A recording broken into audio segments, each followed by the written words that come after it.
السلام علیکم۔ آج کی کہانی ہے بے وفائی کا زخم۔ جانے کب سے زندگی کی ناؤ وقت کے دریا میں بہتی جا رہی ہے۔ وقت کے مد و جزر زندگی کی کشتی پر سفر کرنے والوں پر اثر انداز ہوتے ہیں، جو تیز روحوں کبھی کبھی آگے نکل جانے کی چاہ میں اپنی نیا ہی ڈبو لیتے ہیں اور باقی ساری عمر تنکے کے سہارے گزارنے کی کوشش کرتے ہیں۔ یہی حال پروین کا ہوا۔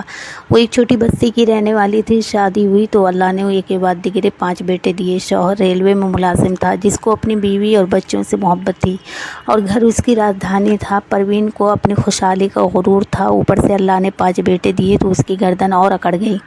کچھ عورتیں شوہر کا زیادہ پیار سہار نہیں سکتی، ان کی ظرف کا پیمانہ چھلک جاتا ہے۔ اسلم کے حد سے بڑے پیار اور اعتماد نے پروین کا دماغ خراب کر دیا تھا۔ وہ خود کو ملکہ عالم سمجھنے لگی اور فلموں کی شوقین پروین کا زیادہ وقت سجنے سنورنے میں گزرنے لگا۔ چھوٹی عمروں میں شادیاں کرنے کا یہ فائدہ ہوتا ہے کہ اگر اولاد جلد برابر کے لگنے لگتی ہے۔ پروین بیٹوں کے درمیان چھپ جاتی تھی اور لوگ کہتے تھے کہ بڑے 4 تو تمہارے بیٹے لگتے ہی نہیں۔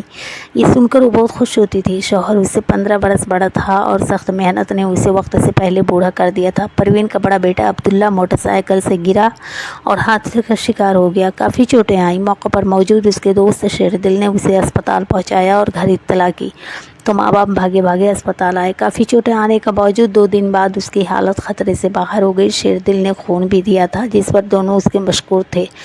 اگر وہ بر وقت مدد نہ کرتا تو عبداللہ کا بچ جانا محال تھا۔ شیردل عبداللہ سے عمر میں بڑا تھا اور گاؤں سے شہر کام ڈھونڈنے آیا تھا۔ اس نے کچھ واقف لوگوں سے مل کر ایک کمرہ کرایہ پر لیا تھا، جہاں وہ بس مجبوراً سر چھپائے تھا کہ اتنے بڑے شہر میں اچھی رہائش کا ملنا مشکل تھا۔ کچھ دن کے بعد عبداللہ اسپتال سے گھر آ گیا تو شیردل اس کا حال پوچھنے آنے لگا۔ پروین اور اسلم اس کی خوب آؤ بھگت کرتے تھے، اس کو اپنا محسن سمجھتے تھے، جانتے تھے کہ وہ پردیس میں اور گاؤں سے شہر روزگار کی خاطر آیا ہے۔ ایسے لوگوں کے لیے رہائش و خوراک بنیادی مسئلے ہوتے ہیں، جن کا تعلق صحت اور سکون سے ہوتا ہے۔ عموماً سب سے پہلے ناقص غذا اور غیر معیاری رہائش کے باعث صحت خراب ہوتی ہے، پھر سکون جاتا رہتا ہے۔ ان حالات میں اگر کوئی اس پردیسی کو گھر جیسی توجہ اور محبت دے، گھر کا کھانا بھی مل جائے تو آدمی انہیں احساس کرنے والے میزبانوں کا دیوانہ ہو جاتا ہے۔ ایسا ہی کچھ حال شیردل کا بھی ہوا۔ عبداللہ کے ماں باپ کی اپنائیت نے اسے اب ان کا دیوانہ بنا دیا، خاص طور پر پروین کی توجہ اور کرام نوازی نے اس کا دل جیت لیا، کیونکہ وہی خاطر مدارت اور کھانا پیش کرنے کی ذمہ دار تھی۔ اسلم تو زیادہ تر کام پر چلا جاتا تھا۔ یہ سلسلہ آگے چلتا رہا۔ شیردل اکثر فروٹ سبزی لے آتا، پروین کھانا بنا دیتی، وہ روزانہ ہی دوپہر کا کھانا ان کے گھر کھانے لگا۔ اکثر رات کا کھانا بھی یہیں کھا لیا کرتا تھا، کیونکہ پروین اور عبداللہ اصرار کرتے تھے کہ کھانا کھا کے جانا۔ حقیقت یہ تھی کہ شیردل گاؤں کا پروردہ تھا، بہت حسین صورت تھا، رنگ روپ اور قد کاٹ میں بھی اچھا تھا، اور اوپر سے گفتگو کا انداز مؤدبانہ۔ یہی چیز پروین کو لبھانے لگی۔ شیردل اس سے عمر میں 10-12 سال چھوٹا تھا، مگر اپنے اونچے قد اور اچھی صحت کی وجہ سے پروین کا ہم عمر لگتا۔ عبداللہ باپ کے ساتھ ڈیوٹی پر چلا جاتا اور شیردل پروین کے اصرار پر روز کھانا کھانے آ جاتا۔ دونوں تنہائی میں باتیں کرتے، جبکہ دیگر 3 بیٹے اسکول چلے جاتے۔ چھوٹا اور 5واں بیٹا ناسمجھ تھا، وہ ابھی اسکول جانے کے قابل نہ تھا، لہٰذا کھیل کود میں مشغول رہتا۔ پروین کے ساتھ شیردل کی ذہنی ہم آہنگی اور بے تکلفی بڑھنے لگی۔ وہ روز اس کا انتظار کرتی، اگر وہ کسی دن نہ آ سکتا یا دیر ہو جاتی تو پروین بے چین ہو جاتی، جیسے کہ اس کی جان پر بن گئی ہو۔ وہ خود کو سخت اضطراب و مشکل میں گھرا ہوا پاتی اور عجیب اندیشہ اس کو گھیر لیتا۔ یہ کون سی کیفیت تھی، اس کی سمجھ میں نہیں آتا تھا۔ ایسی کیفیت سے وہ اس سے پہلے کبھی 2-4 نہ ہوئی تھی۔ اسے شیردل سے شدید لگاؤ تھا۔ اس کی صورت دیکھ کر وہ ایسی مسرت سے 2-4 رہتی جس کا بیان نہیں کیا جا سکتا تھا۔ اپنا شوہر اسے بوڑھا اور بدصورت لگنے لگا، اور ایک غیر شخص جس کو خود اسلم نے اپنے گھر آنے کی اجازت دی تھی، وہ پروین کے دل پر راج کرنے لگا۔ یہ سب کچھ کسی سوچ سمجھے منصوبے کے تحت نہیں ہوا تھا، مگر اب پروین کو اختیار کی بات نہ رہی کہ وہ شیردل کو اپنے دل کی راجدھانی سے نکال دے۔ حقیقت میں وہ ایک خود غرض اور خود پرست قسم کی عورت تھی، جس کو ایک تعریف کرنے والی کی اشد ضرورت تھی۔ بننے سنورنے کا شوق رکھنے والی کو ازل سے اپنی ستائش کرنے والے انسان کا انتظار تھا، اور اس شیردل کی صورت میں مل گیا تھا، جو پہلے تو صرف اس لیے کہ زیبائش تعریف کرتا تھا اور سلیقے کی مدد سرائی کرتا تھا کہ پردیس میں گھر کا اچھا اور مزیدار کھانا مل رہا ہے۔ پروین اس کی خاطر بہت توجہ سے پکاتی اور اسے ہوٹل کے مضر اور بدمزہ کھانے سے نجات مل گئی تھی۔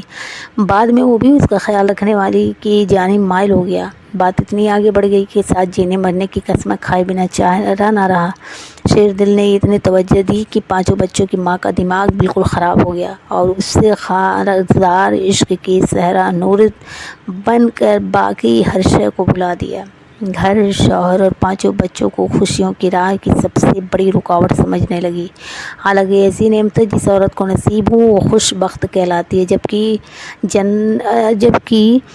جب گھر کی جنت میں ایسا خفیہ طوفان چھپا ہو تب زلزلہ آتا ہے اور پھر سب کچھ تباہ ہو جاتا ہے۔ بات بے بات وہ شوہر سے لڑنے لگی، اس کو اسلم میں 100 عیب دکھائی دینے لگے۔ بچوں کو محبت دینے کی جگہ وہ ان سے بھی الجھنے لگی، بچوں پر ہاتھ اٹھانے لگی۔ دیکھتے ہی دیکھتے اس کے مزاج میں ایسی تیزی و تندی در آئی کہ اسے خود پر قابو نہ رہا۔ اتنے میں شیردل کے گھر سے سندیشہ آ گیا کہ جلدی آؤ، اپنے ماموں کی بیٹی سے شادی کر لو کیونکہ تمہارے ماموں بہت بیمار ہیں۔ ان کی خواہش ہے کہ تم جلد آ کر وہ عزیب کو اپنا لو۔ یہ بات جب پروین کو اس نے بتائی وہ سخت مضطرب ہو گئی اور قسمیں دینے لگی کہ تم ہرگز گاؤں مت جانا، اگر جانا ضروری ہے تو مجھے ہمراہ لے کر جاؤ، ورنہ جانے کیا ہو جائے گا۔ شیردل نے کہا، تم نادان ہو کیا؟ تم نہیں جانتی کہ تم کسی شخص کی منقوہ ہو، پھر میں تم کو کیسے اپنے ہمراہ لے جا سکتا ہوں؟ ہاں، اگر تم اسلم سے طلاق لے لو تب ہم کورٹ میرج کر کے ایک جائز رشتے میں بچ جائیں گے، تبھی میں تمہیں اپنے ہمراہ گاؤں بھی لے جا سکوں گا۔ پروین پر تو ایک بھوت سوار تھا۔ وہ اپنی ایک رشتے کی خالہ کے پاس گئی جس کا بیٹا وکیل تھا، اسے جا کر اسلم کے ظلم و ستم کی ایسی من گھڑت داستان سنائی کہ خالہ بھی رو دی۔ اس نے کہا کہ ضرور اپنے بیٹے سے مدد کے لیے کہیں گی۔ خالہ کا بیٹا ارشد گھر آیا، ماں نے بھانجی کی دلدوز داستان سنا کر کیس دائر کرنے کو کہا، مگر وکیل حضرات اتنے نا سمجھ نہیں ہوتے، روز ہی ایسے کیس ان کے پاس آتے رہتے ہیں۔ اس نے پروین کو سمجھایا کہ شوہر خواہ کتنا برا ہو پھر بھی وہ اس خود غرض معاشرے میں وہ تمہارا صاحبان ہے اور تم کو زندگی میں ہر قدم پر اس کی ضرورت پڑے گی۔ وہ تمہارے 5 بیٹوں کا باپ ہے، کل کو یہ 5 لڑکے تم سے حساب لیں گے۔ گھر عورت کی بہترین پناہ گاہ، تم واپس گھر لوٹ جاؤ اور خاوند سے خلا لینے کا خیال ترک کر دو۔ جب پروین نے دیکھا کہ دال ایسے نہیں گلے گی تو اس نے شیردل کے ساتھ گھر سے بھاگنے کی منصوبہ بنا لیا۔ جس رات پروین گھر سے بھاگنا تھا اسی رات شیردل کی طبیعت اچانک خراب ہو گئی، وہ مقررہ وقت پر اسٹیشن نہ پہنچ سکا، جبکہ گھر سے بھاگتے وقت پروین پکڑی گئی۔ شوہر کو پہلے شک ہو چکا تھا، اس نے رنگے ہاتھوں پکڑ لیا۔ اسلم نے بیوی کو بہت مارا اور کمرے میں بند کر دیا۔ اس کی سمجھ میں نہیں آ رہا تھا کہ کیا کرے۔ سامنے جوان ہوتے بیٹے جن کو ماں کی کرتوتوں کا علم ہی نہیں تھا، وہ کہہ رہی تھی میں تم سب سے تنگ تھی اس لیے دارالمان جا رہی تھی۔ اسلم نے ساس کو بلا لیا جو قصور میں رہتی تھی، وہ اپنے ساتھ رشتے کی سی خالہ کو بھی لے آئیں جس کے گھر پروین خلا کی درخواست لے جا چکی تھی۔ دونوں خواتین جب داماد کے گھر پہنچی تو اسلم کے گھر کی صورت حال دیکھ کر پریشان ہو گئی۔ ساری بات سن کر معاملہ سمجھ لیا تو انہوں نے پروین پر لعن طعن کی، اس کو سمجھانے کی کوشش کی، مگر پروین کی ایک ہی رٹ تھی کہ مجھے اسلم کے ساتھ نہیں رہنا، اگر تم لوگوں نے میرا ساتھ نہ دیا تو کچھ کھا کر مر جاؤں گی یا گھر سے بھاگ جاؤں گی، لیکن اب اس ظالم انسان کے ساتھ نہیں رہوں گی جس نے مجھ پر ہاتھ اٹھایا ہے۔ اس کا سب سے چھوٹا بیٹا 2.5 سال کا تھا، لیکن اسے اپنے بچوں کی بالکل فکر نہ تھی۔ چھوٹا لڑکا اس گھر کے الجھے ماحول میں سب سے زیادہ متاثر تھا، وہ ہر وقت روتا رہتا تھا، مگر ماں کی ممتا بھی جیسے سو گئی تھی، وہ ٹس سے مس نہ ہوئی۔ جبکہ اسلم اس صورتحال سے ازحد پریشان، وہ حیران تھا کہ اس گھر میں نقب کس نے لگایا۔ بڑے دونوں بیٹے زیادہ طیش میں تھے، ان کی سمجھ میں نہ آتا تھا کہ اپنی ماں کے ساتھ کیا برتاؤ کریں، جو خاوند پر سراسر بہتان باندھتی اور جھوٹے الزام لگاتی ہے، کیونکہ وہ ماں اور باپ دونوں کے رویوں کو جانتے تھے۔ ماں کے منہ سے طلاق کا مطالبہ سن کر ان کا خون کھولنے لگتا، ان کو یہ مطالبہ ایک گالی لگتا تھا کہ ان کی ماں ہر طرح کے عیش و آرام پا کر بھی گھر سے بھاگنے کی کوشش کرتی ہے۔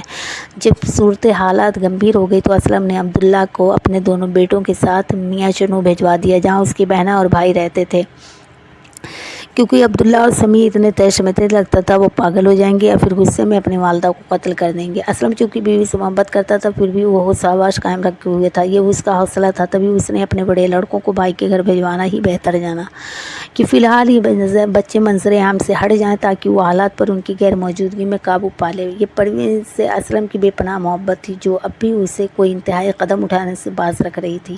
ادھر پروین نے ہنگامہ اٹھایا ہوا تھا کہ اب وہ مزید اسلم کے ساتھ نہ رہے گی۔ ایسے حالات دیکھ کر پروین کی ماں اور خالہ اس کو اپنے ساتھ لے آئیں تاکہ گھر سے دور رہ کر وہ بہتر سوچ سکے۔ اسلم نے اس کے ماں کے ساتھ جانے کی اجازت تو دے دی لیکن وہ بہت پریشان تھا۔ 2 ماہ گزر گئے، اسلم کے لیے عرصہ کاٹنا قیامت سے کم نہ تھا، تاہم اس کو امید تھی کہ گھر اور بچوں سے دوری اور جدائی شاید اس کی بیوی کو راہ راست پر لے آئے۔